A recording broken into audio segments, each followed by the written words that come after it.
All right. Just be confident, people will believe you. Yeah, that's exactly right. Winnebago Public here. Okay, Who's being chair? me, who's the chair? Yes, you would be the chair? Yeah. Yeah. Okay, we are live on YouTube. Okay, great. It's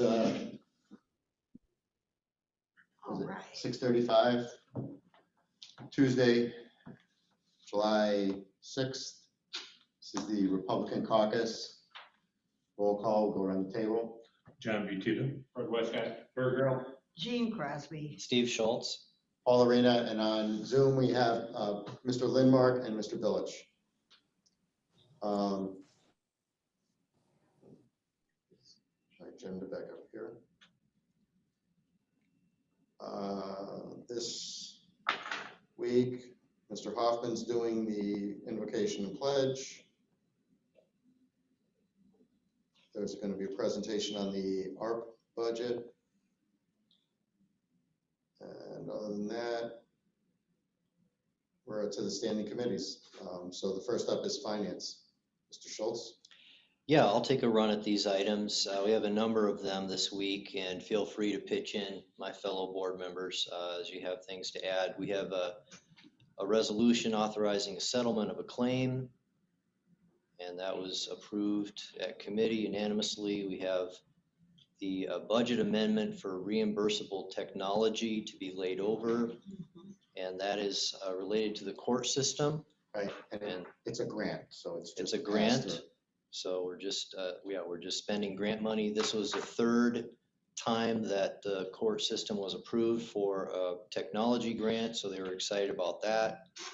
The next item is intergovernment agreement between the County of Winnebago and City of Rockford for Focus Deterrence Reentry Program. And this is, I believe, under the leadership of Marlena Dawkin. And it's a cooperative agreement. It was a program that was running, they believe, successfully until 2019. They had a gap, and they're starting it back up again. We're funding this out of the ARP money. And I think for cash flow reasons, we're covering the first 2 years, we the county, and then the City of Rockford was going to cover the other 2 years of the agreement. And again, I think that's just because we have the ARP money with which to fund those first couple of years. That takes some pressure off the City of Rockford. And there was agreement that we should have language in there that if the agreement was terminated by either party, that what had been paid out to date would be split evenly between the Winnebago County and City of Rockford, so that we're not on the hook paying for our portion of the first couple of years and then not be reimbursed for that if the agreement didn't last the full 4 years. The next item was budget amendment, spending the ARP money, and that's in the packet. It's also, we've got the details of that have been talked about, not just now, but a few weeks ago. They gave us the first draft of that at the Finance Committee. And so that was, again, to be laid over, but obviously a significant item because we're spending a lot of money, and the staff has worked with department heads and elected officials to come up with the initial spend on that. So that's an important budget amendment. And then the next one is a supplemental budget amendment for the emergency rental assistant program. So we had the original amount, and then there was an additional amount that we obtained. I think it was $2-point-something million of additional money for that program. And there was excitement about the fact that while it started slowly, appears that the rental program has gotten legs and is really helping people and being ministered effectively. And so gratitude was expressed at committee to administration for getting that rolled out and running well. And then the last item is relates to the opioid litigation. And so there's Purdue Pharma LP bankruptcy plan, which our attorneys recommended that we approve that bankruptcy plan, although There were very minimal details that they were able to give us about it, other than our attorneys were recommending that, and presumably we would eventually get some money from that settlement. Those are the items. Okay, on a couple things on this related to the ARP funding. So there's $1 million in there to allocate at our discretion, at the board's discretion. We had a conversation a few weeks back about this. Some ideas were kicked around on how to do it. I don't know, I've talked to different board members at different times, so I don't remember who has heard this or not. You know, I had suggested allow, divvy it up evenly between the board and then allow board members to come up with ideas or pool resources among themselves. And then any expenditure goes to the full board for approval. Because there was questions about, how if some of it could be spent in ways that weren't the best use for the impact of the entire county. But I know when we met, there was also discussion of just form a committee like we have economic development and let them decide how it gets done. I just thought that there might be some areas of the county that could be overlooked in that way. But if every board member was taking ownership of $50,000, then there'd be more thought that would go into it. And like me and you and, the four of us could go together and do something that's a countywide program, but it's just allowing everyone individual input into it. Mr. Utita. Okay, thank you. So my opinion is that we should do it as a whole. And because individually, all these asks come into us, we're not qualified to know if they qualify for our in the first place.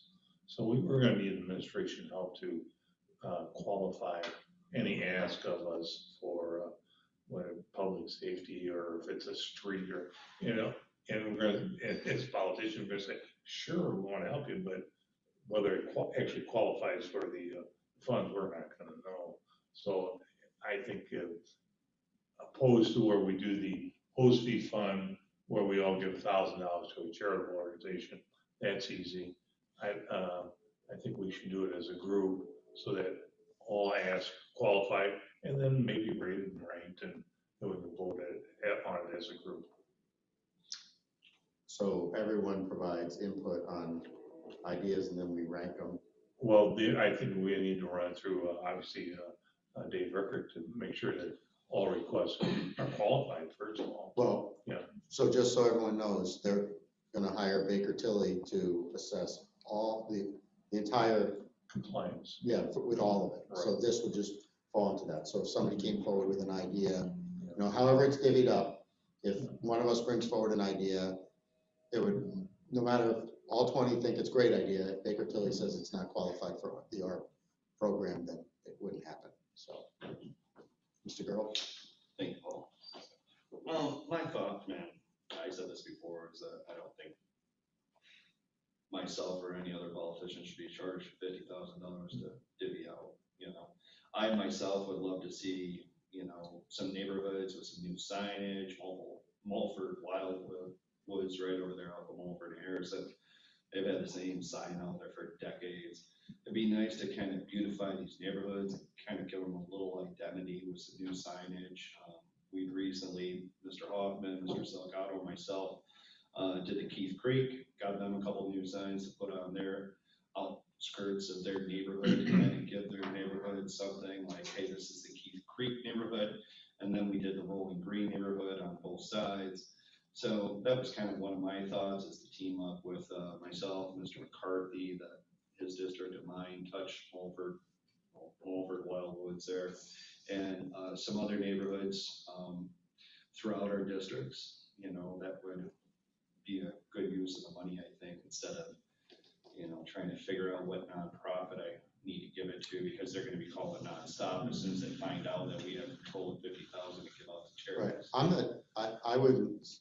I would not suggesting give it to charities. Right. I'm saying, whatever idea you have, like, maybe it's businesses that were struggling through it, and me and a few others might think of a plan to address that. And keep in mind, whatever we do, ultimately would have to be approved by a majority of the board. Yeah, and I also have township roads in my district, that haven't been touched Me since I too. was a little kid and went to school over at AC Thompson off of Charles Street, Marion over there. These, no gutters, their waters, just Everything's pools all over the swale. place. So it might be a thought that I could team up with Rockford Township along with the county, help them out, pave some of these roads and make them a little bit better. Anything that I can do to increase the overall value of the neighborhoods and bring growth and actually raise home values, I think that's the best way to put some of this money back in the neighborhood, to actually So, invest in the neighborhood. Ms. Crosby, I agree with Bert in that, I like to have lots of eyes on the item. I just think it's healthier. I think it's more transparent. I think you get better input from people. And I think it builds a consensus on what projects are really important to the group as a whole.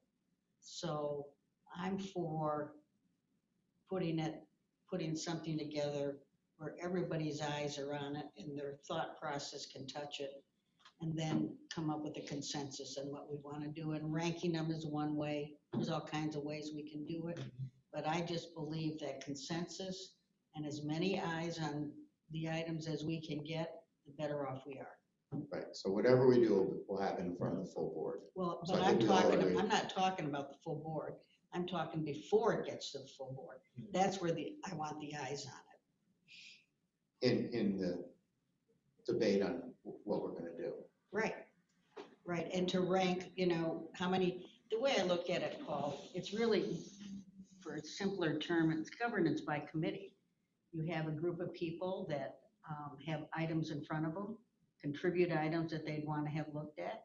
They hash it out, they rank them, they talk about them, they put weight on it, and see what would be best for the county. And at the end of the day, with everybody doing what's right and best, you come out with a beautiful product. So like if we convene like a committee of the whole again, and then everyone bring their ideas to the table in that forum. That's one way to do it, or you could have a subgroup. I'm not parochial so much on how it's structured. I just believe that at the level where we start choosing what we want to invest in, it needs to be done as a whole and as a group, and not on an individual basis for each having 50,000. And I agree with you, Bert.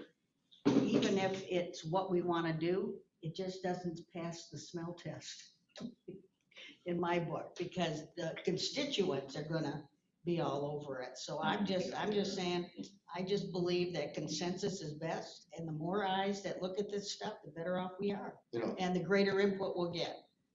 We also don't have to do this at all, too. That's something to consider. I mean, if as a board, we don't think that we should get involved with the expending of this $1 million, we could just tell them, don't do that. So, Mr. Schultz? Yeah, and I weighed in on this the last meeting, and in agreement, obviously, with what you all just said. I do prefer the idea of kicking it back into the pool, because my sense is that when we get to the end of the 50-some million dollars, there'll be a number of things that will have been left off at that point. And it's early in the process for us to take $1 million.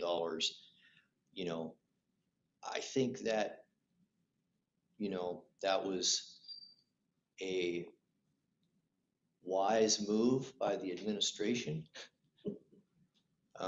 But I also think we don't need them to do that. We can come alongside of them and partner. If we were to do it out of a separate pool of funds, I would lean toward just looking for gaps. So You know, those businesses that recently hired people back, you know, that would be a place that would make sense to me to help them. If they had acquired, businesses had acquired short-term loans to get them through COVID, you know, and they could document that, they could show us, hey, just to survive, I took out a line of credit, you know, I've got $30,000 on that, you know, and we would help them with that. Or the rental assistance, you know, we could supplement that pool of funds because it's going to people that have been hard hit, they qualify, they've already gone through a vetting process.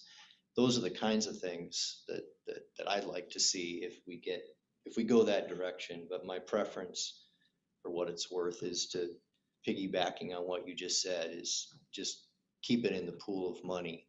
We could always do something later, like, I don't think this will happen, but if we were struggling to find uses for the funds down the line, we could come back to it. Then the last thing I'll say is I didn't see any road money in the proposal, so I wonder if that qualifies. Do any of us know if it qualifies? I don't believe that it does. I don't think so, state. If I may, on the road portion of it. Go ahead, Mr. Billich. So on the road portion of it, there's been discussion that actually we are getting a large amount from the feds. You know,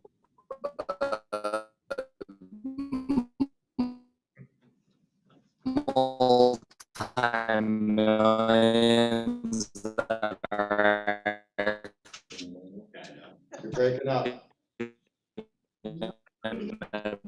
be spread out throughout the county for different county roads. I know that one project that was talked about for the last 15, 20 years were, and I do believe that there's an expansion that's okay. I think I got a better signal now. Is this better? I hear you now. We didn't hear anything Okay. of what you said, but we hear you now. Yeah. Okay. So from my understanding is there is actually a large amount of federal money that's going towards road projects and road construction. Okay. I heard that, yeah. Okay. And that's gonna come at phase 2 or 3, right? Just not. That's a separate program that they're doing that it isn't involved in this section of monies that we're getting. Okay. Infrastructure program. So in the budget that we're gonna vote on, there's this $1 million, and I suppose if we approve it, it can sit there. We could talk about it, think about it. At No, the end of the day, we might decide to do what Steve's recommended. and just give it back, Mhm. right? Yeah, We so, can do that. so passing it through doesn't hurt anything. Well, they have a $4 million contingency, and they're saying they have to have that because of how the price of items, they've got a 20 million or 20% cushion for the items that we're approving in this initial list. Mhm. But, you know, that sounds to me like potentially an excess amount to have in contingency, which also then could be available for something else. So one question I asked them today was, we have money in there for filtration on the HVAC systems, but I asked, is it on all of them? And since, you know, COVID's not gonna go away, it's just gonna be something we live with. If the money's supposed to, one of the things is supposed to be to create healthy work environments, I think we should know, are we taking care of everybody's work environment? Because do you want to be the worker who is in a building that doesn't have the filtration on your air conditioning system? You know, and now this new variant that's more contagious is probably even more important for that. So Mr. Rickard didn't know the answer to that, so he's gonna come back. So we might find that, I don't know, you know, Right. like I asked, is this building getting it? And I don't think that they knew for sure, so.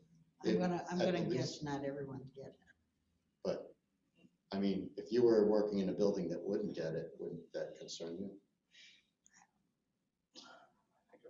some people. I think it would draw up some kind of a unique intention also. Oh, yeah. So anyway, there might be changes to that, to like the needs. So anyway, I just put the $1 million is just something that we need to think about, and it's in there if we choose to do anything with it. The bigger thing was, I was asked today at the chairman's meeting, and then Clerk Gumow called me later, if we were open to suspending the rules to pass it this week, because there's the purchase of the election equipment, I guess, has a deadline for a 10% discount that they said would expire if we let it cycle through to the next board meeting. And that's all the detail I got. And I just said, well, I'll run it by the caucus and see how people feel about it. And I asked Mr. Tassoni, who I think is running the Dem caucus, to do the same. I'm comfortable with suspending the rules. I'd be delighted to save 10%. I agree. Also, Steve, any? I'm torn on it, to be honest, but I would go with, sometimes these discounts honestly are thrown out there just to pressure us to move quickly. Sorry, I said it out loud. No, I agree with that. So, but I don't, Yeah, very much so. because Clerk Gumow said that to me, but she said also they're still like finalizing pricing, and so there wasn't a lot of specificity in the request. That was just that there was a potential savings by moving faster. And Mr. Rickard has said several times now that just in general, for all the technology stuff, there's a huge backlog of orders. The sooner we get in there, the better the pricing. He said the prices are going up quickly. So, and then also, I had some conversations with board members about our involvement in the actual decision-making of each area that we're spending money. And I think Mr. Schultz had said to me in a conversation about, rather than have stuff just coming to us in its final form and say, here, approve this, yes or no, we should have the opportunity to provide input earlier in the process. So what I said to them today is, when you put together an RFP, before you submit it out, have a way for the board to access it and see it. And if somebody wants to interject or, object in some way to what we're doing, do it at that point rather than try to let something go all the way through the process and then try to back it up and redo it. So they're gonna think about how we can have maybe a portal where we could just sign in. They'll say, hey, there's new stuff out there. You have 72 hours. At least those of us who want to see it can see it and have access to I it. agree. Okay. The So- other thing, Paul, is Yes. maybe ask Clerk Gumow for, if we, what is 10%? Is 10% tens of thousands? Is 10% $25? I think we were giving them 3 million for everything that you wanted to do. It was a lot of money. So, what is 10% and what is the actual deadline date? Okay. So that we know what we're dealing with. I Okay. mean, that's to me she should have shared that. Well, it was just a phone call today, but I got your point, and I will get that information. Okay, so everyone here is okay, with the majority are okay with suspending? Yeah, but find out for us. Because Okay. if she's blowing smoke, I'd like to know it. Yeah.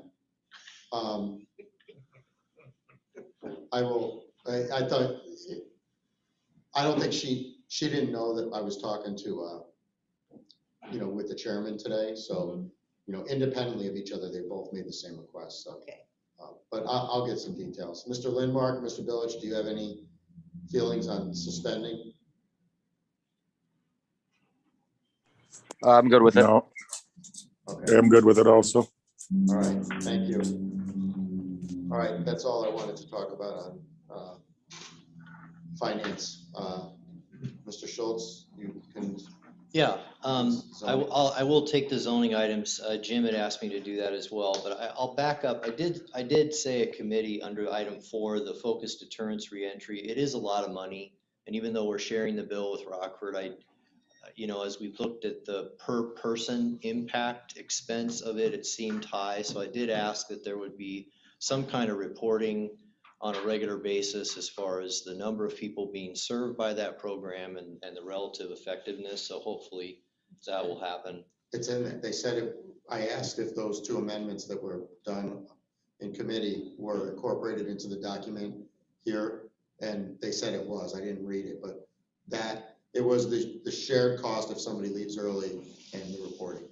Good, thank you. Under zoning, the first item failed at committee. It failed unanimously. The second item passed unanimously. So that was relatively straightforward. ZBA basically said on the first item that it didn't meet any of the criteria for this kind of request. It was like, it just wasn't even close. And then the second item was kind of the opposite of that. So that's what the conversation was, and that's how the votes came. That's all on that. Does anyone have any questions about zoning, or anybody want to offer an opinion? District 9 is Dave Kelly. Dave Kelly. Okay. And he's not here. And District 4, that one doesn't sound controversial. Any comments from the Zoom crowd? No, I think that pretty much summed it up. I know that I went to the zoning board meeting, as far as I believe that first one did get denied on both committee and on the appeals board as well. And it was just mainly because it did fail on certain things with a high LISA score and a few other requirements that we typically look at to judge if that should be changed or not. So. Okay, thank you, Mr. Billich. While we have you off mute, next committee up on my list is economic development. I know you have no items here. Anything you want to share with us? Currently, we have nothing coming up right now. I do know that we are supposed to be scheduling a meeting possibly for next week with some upcoming items and matters of business. Other than that, we are waiting on some of the other programs as far as the funding goes from the feds that we are going to be probably looking at through our committee as well that are in regards to economic development. Okay, thank you, Mr. Billich. Next up, Operations and Administrative Committee, Mr. Butita. All right, we got 3 items on the agenda. The first one being a resolution amending the Winnebago County Health Department soil boring fee schedule. And that was, excuse me, an issue where the contractor that did the soil boring increased their fees. So it's being passed on. And also the health department was trying to recover some of its operational costs. So they came up with a new schedule. I think they had revised it in 20 years, if I remember correctly. So, excuse me. So that was approved by the committee. The second resolution was approving an intergovernmental agreement between the county and the Veterans Assistance Commission. And if my recollection is correct, that was basically just a renewal of the existing agreement with the addition of some points of issue on regarding auditing, which were defined how the county auditor is going to audit them. And so I think that's how it went, right? Yeah, they resolved that issue. So right. Yeah, so that was also approved. And then the final resolution was adopting criteria for the operation of the county's delinquent tax program. It was presented, Ms. Crosby added an amendment was defeated. And so I guess I'll leave it with Gene to update us, because you were going to, your memo was to.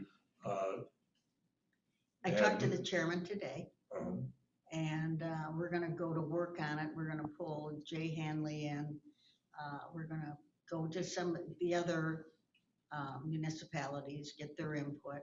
It has to be something that's very clear and concise. It can't be challenged. It can't be arbitrary or, capricious at all. So I told the chairman if we got it done by Halloween, it'd be a miracle. So we'll go to work on it. So you think we're just tabling this? We're gonna lay it over. for Yeah, one- just lay it over. Lay it over Yeah. for 2 Yeah. weeks. I think in my conversation with him, he had a couple ideas and said, we'll try to come to terms in that. If there's nothing else, they'll just move forward with what they have. Yeah, But he had two decent, he said either have the city indemnify us or, one idea that was, when we first did the trustee program, is let the objecting municipality, or actually, it's not even objection, give all municipalities a right of first refusal on all the sales. So the market will set the value, right? And so if somebody comes in and says, I'll give you $5,000 for this piece of property, city can look at it and say, do we want to sell it to this guy for 5,000, or we'll take it for 5,000 instead? So then we've done our due diligence in making sure the taxing districts get their full value and the cities can control the property that's in their jurisdictions. And then after that, it's off of our plate and. onto theirs. Right, but so we don't have to worry about any issue with it. And if they choose to sell it to somebody else, then that's their business. And if they choose, whatever, they can give it to the land bank, they can do whatever they want. So he just said he was gonna work with Gene and work with Ms. Vaughn and We'll Mr. figure it Hanlon. out. So we're probably gonna lay it over. We are, unless something gets wrapped up in 2 days, but it probably won't. Well, it's all operating today then. Yeah, okay, thank you. Is there any other comments or questions on any of the other items? Okay. Public Works, do we have anybody who's on Public Works? I'm on there, no report. Nothing, okay. And Public Safety and Judiciary Committee, Mr. Grove. No report. We will be having a meeting on the 21st. I'm not sure what the agenda item is on that, but we'll have a discussion with Doug Jarvis from Youth Probation to explain what's going on with the RIC Center, what's happening there, and also what's happening in youth probation, juvenile. The committee was really interested in what we're doing with the youth as it pertains to juveniles in our system and prior to getting in our system. So we're gonna have that discussion. Should be a good discussion. I think everyone really needs to know what's going on with juveniles, especially once they get into our system and how we treat them and what's our, where do we want to go with the juveniles. So we're gonna be setting up a actual tour of the juvenile home and down here. So we'll set that up in August. Any board member can go out there, tour the facility, actually ask questions about the juvenile, what we're doing as it pertains to that. And she's also gonna answer some questions as far as the impact of the Senate bill, the police reform bill, and actually how it affects the courts. It's probably not gonna be this time, but the next meeting that we have, we'll have our chief judge and Ms. Jarvis in there to actually explain what the cash bail means to them. How there's also another thing that they're discussing in the state is to yet again make 18-year-olds juveniles, which would have a bigger impact than any of this police reform bill as it pertains to the county. If we have to house 18-year-olds at the juvenile justice instead of over here, when you're talking about adding more facility or adding more, I really don't know what the impact of that would be, but it would be very significant, yes. So those are some of the things that are going on. So we're gonna have questions that, so we'll be diving deeper into that as it goes into August. And hopefully I can have more than just one committee meeting a month. So trying to work on that with Mr. Thompson, so we can have more discussion items, so. Well, you can have as many committee meetings as you want. One good thing. No, I mean, Yeah. if you want to have one every day, it's your call. So I think one thing that's concerning me about this police reform bill is this change to the trespassing laws. Mhm. I think that's going to have a huge impact on everybody. So, And there are that's- trailer bills that are going right now to address every one of these concerns, other than the cash bail. So, right, as you know, and I know, right. yes. I mean, just because there's a bill doesn't mean there's support for it. So I think Exactly. on educating the public on this trespassing Yeah. thing will be, I have an influence on getting the bills passed, because, you know, when everyone realizes that salesmen can come knocking on your door and just knock until you buy, you know, it's going to just be like when you get called 5 times a day about your car warranty. Now they'll be knocking on your door to talk to you about your car warranty. And that's it's a significant change they made that I think needs to be taken care of. So, and I don't know that everyone really realizes what's. No, yeah, I don't think so. That's why I really would love to have just kind of like a town hall kind of style meeting. I asked Mr. Bell if he would come, and he was like, it sounds like him and his office really, they don't have an idea of what the impact will be to the county also, so they're asking a lot of the same questions as we were asking. So it's imperative that we get someone that actually knows what this bill is. And from what I'm hearing, it doesn't sound like there's one person that actually knows everything about it. Well, I think I mentioned to you before, it was offered to me that I could be put in contact with the Yep. head of the the Sheriff's Association. That he was very involved in negotiating, so he knows from a law enforcement perspective. And I bet maybe Representative West, because I think it was an issue of the Black Caucus, so he might have a contact of somebody out of the area who negotiated it on that side. Yeah, and I'm getting a little pushback that they've been having these town halls and that they've been discussing this. Did they do it here? No, and that's the whole thing. If I'm representing this county, I think I would have to go to Winnebago County first with some kind of a bill and say, hey, this is what I propose to pass down in Springfield, and it's gonna directly affect you, Winnebago County, because I represent Winnebago County. And I would love to have these conversations. Well, no conversations were had with our sheriff's department. As far as I know, no conversations were had with our state's attorney before this bill even got pushed through. So the lack of communication there is what kind of alarms me. If something else in the future comes up, are we gonna have any conversation prior to that bill being introduced through a committee? Well, I mean, this is kind of a standard that we have to set. I know, Yeah. you know, there was that conversation with Senator Stottleman's bills earlier in the year, and I know Chairman Shirelli, those bills got filed without any conversation with anyone here. And I know Chairman Shirelli reached out to him and asked, in the future, would you please involve us first? And I think you're just bringing up kind of the same point there. So let's keep pushing on Yep. getting those things Yeah, in. I'm planning on early August for that, so. Okay, yeah, because there's other, I think, Deputy Chief Saganik had told me that there was new restrictions on arresting people and what that means. And Yeah, and it sounds like a lot of those things are being taken care of by the trailer bills. Are getting The cleaned up. actual Illinois Police Association and the deputies, or the Sheriff's Association, they're the ones that are backing me.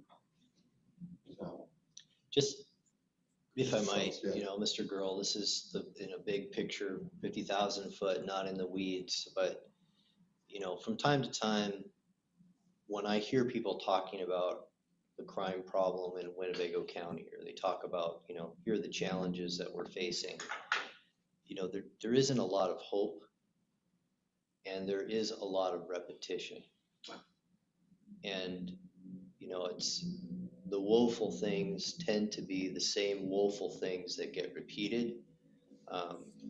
And it felt to me like one of the reasons why we defunded the alternative programs over time, yes, we had budget challenges, but it also was because it felt so squishy as far as what are the results of those programs. And as we would ask that question, you know, they had the fancy studies that they brought forward, but even those were ambiguous, right? They just didn't seem to definitively say, wow, this is really working and we got to do more of that. And so where I'm going with this is if there are points of light, if there are places where, hey, we know that 80% of the problem is related to this 20% of an issue, and these are the targeted solutions that have been attempted, you know, by either others nationally or in the state or even in our county, and we're excited about the potential of that. That'd be empowering, I think, for us as board members. It'd be hopeful for us and also for our community to say, you know, here's some things that are working, here's some ideas that are worth investing more resources into. Anything of a flavor like that would really be helpful. And it's really interesting that you brought that up, because that was the same conversation I had with Ms. Hawken, is that we are gonna start reviewing every program. Every program that is funded through the 1% will have to report back now. They'll have to fill out this application, just like we kind of do for the OSVs. So they're gonna have to show results. They're gonna have to show where their money's going, how many people they served, what are the outcomes. So we will have kind of like an idea of what's working and what isn't. So we're gonna start slowly breaking down each part of criminal justice as far as it goes to the courts, probation, parole, reentry programs. What are we doing to help folks when they come back out of Department of Corrections into our community? And that's what this focus deterrence is all about, is having an advocate that works with the individual that comes out of IDOC to actually work with them, make sure that they're doing what they have to do, that they have a computer, that they know how to fill out applications, that they know the bus routes, whatever it may be. So this advocate will work with these individuals. Unlike the probation parole, they have stacks of cases, they don't have time. And that's what happens, is these people are recidivists because they have the opportunity. So there's not someone pushing you that, hey, you need to go to your class. Have you made it today? No, my car broke down. Well, I'll come and pick you up tomorrow. So with that advocacy and that program, we should start seeing what we were seeing in 2018, 2019 through this program, which was positive results. But we're gonna look at the RIC Center, we're gonna look at everything that pertains to what the county is spending through the 1% on other programs, and especially mandated programs throughout the courts. And the RIC Center, you brought that up years ago, and it was kind of crazy. I remember the presentation. They called every board member, wanting to come down to the RIC Center because we threatened to, you know, basically cut that funding down to nothing. Because what we were hearing wasn't any positive. It was a lot of negatives. They hired someone for $60,000 to come and teach a class, and 2 people would show up once a week, and they would still have that class. So, you know, I remember that, and there's a lot of challenges there, but we're working on actually adding some Hispanic and some interpreters into the RIC Center, increasing the hours throughout the evening to better serve people. So with Marlena and myself, the committee, we're gonna start hearing exactly every little portion of what we do. We're gonna find out what's working, what isn't, what should be funded, what shouldn't be funded, what maybe needs more funding. Because we've all heard, what are we doing for the kids? And we should be doing more for the kids, but a lot of board members, whether it's through ignorance or whatnot, don't realize exactly what the city of Rockford is doing for youth. So, like you said, you know, you have so many silos out there, but we all need to get on the same page. So if you have redundancies and just redundancies and everyone's putting money into a program that isn't working, you know, that's on us. So we really need to look at what we're doing and really dive into that and have that conversation as a board. You know, what is important, what is working, what isn't. So Yeah, that's my plan. I appreciate that's helpful, you know, and the other related thing that we hear about, and we all hear about it, is well, these are the primary contributing factors, right? So education and housing. Yeah. And job opportunities, and, you know, you guys, you've heard the conversation, so the obvious question is, as those issues are raised in our community, is anything working on those root issues? They say that, you know, this is one of the primary reasons why we end up having things in the public safety system. Yep. You know, it's rather than, and forgive me, but this is just on my mind right now, it feels like the wheel just keeps spinning. And there isn't a conversation or more feedback around. And by the way, you know, the city of Rockford deployed a program as it related to housing that really was transformational in this particular community. And we learned some great lessons from that. We really believe that as we can duplicate that or roll that out, or we found that we could get additional funding from the feds or the state.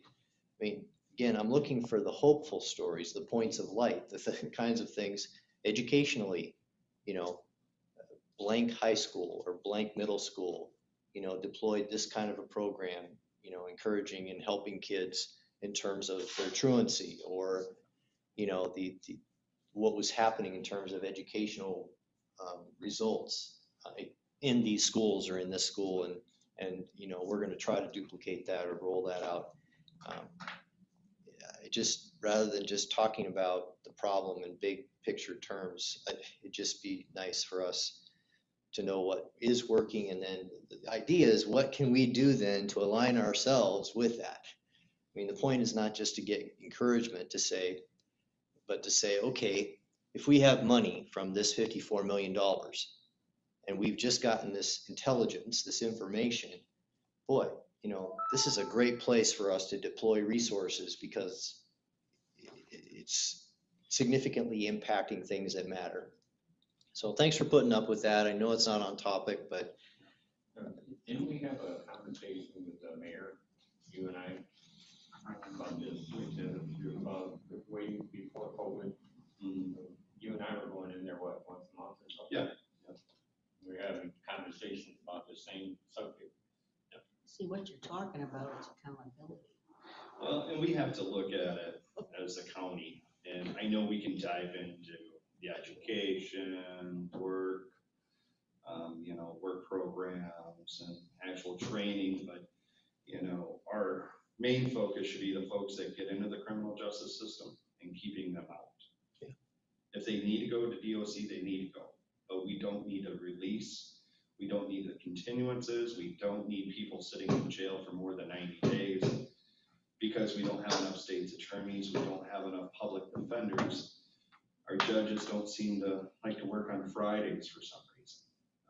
You know, so there's lots of things that are going on, but we really need to focus as a county on the actual system, probation, parole, everything that we're tasked with, pre-trial, you know, re-entry, actual incarceration at the jail, what are we doing there? And then we need to work with all the other community groups to actually focus on the core issues.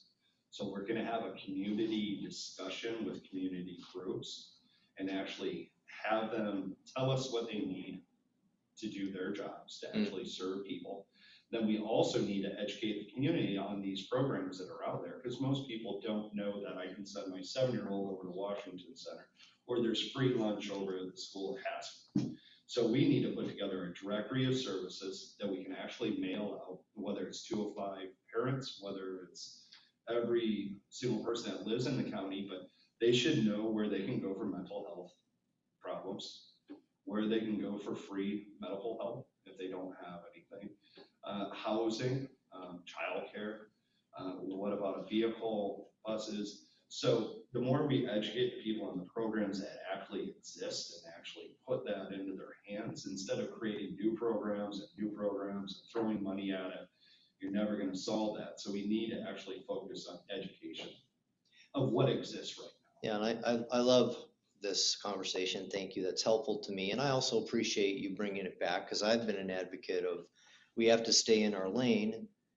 There's certain things we're tasked with, and so we have to do those things and do them well. And it's appropriate that the bulk of our budget is the public safety system. We know that, so we have to be doing those things. And it's not like the other things aren't as important, they really are.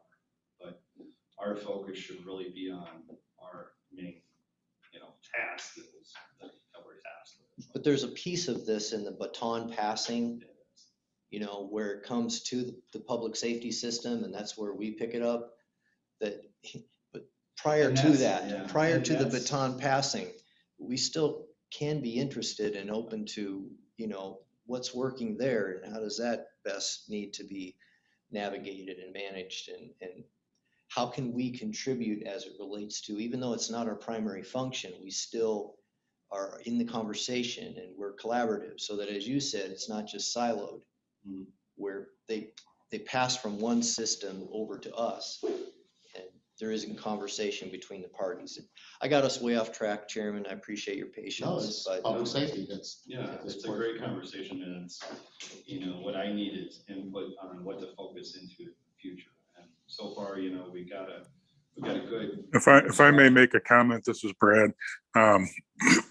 I don't think anyone on this call or in person has any idea what's in that police reform law / bill. Along with the general public, we keep hearing all these items and this is in, no, it isn't. There's a bill that may amend that. We can't seem to get anyone to speak to it, or anybody that does know, like you spoke of earlier, Mr. Girl. I think it's very important that we educate the public on that also.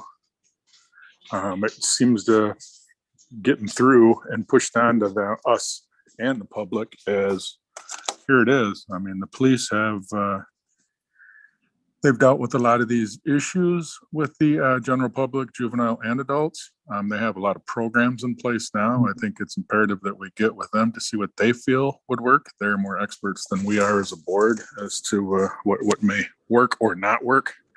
But I agree with everything everybody's saying. We have to do something to get this crime taken care of in the Winnebago County. But more importantly, I mean, first we have to see what we're dealing with the police reform law or bill. Nobody knows what's in it. So that's my 2 cents. Thank you. Thank you, Mr. Lindmark. And yeah, I think we're all committed to having as many public safety meetings as we need to get this addressed. And so we're gonna be talking about the flow of work through the board with staff and with the chairman. So we'll address this very soon. Yep, absolutely. Is there any other comments for public safety? Okay, the last items on the agenda are just appointments that are up. The Holsey Cemetery of Pecatonica Board of Trustees. There's 8 individuals, and it looks like they're all reappointments. It's non-compensated. And then the Harlem Cemetery Association, also non-compensated, has 1 appointment. Does anyone have any comments on any of the appointments? Okay. New business, anyone have any new business items that they want to bring up this week? Okay. That's it. Anything else anyone want to add before we adjourn? I had something, but it's gone. Seemed like I was wanting to talk about something I can't remember. Want us to wait a little bit? Nah. It's been a hot day. Yeah, that's it. All right. So can I have a motion to adjourn?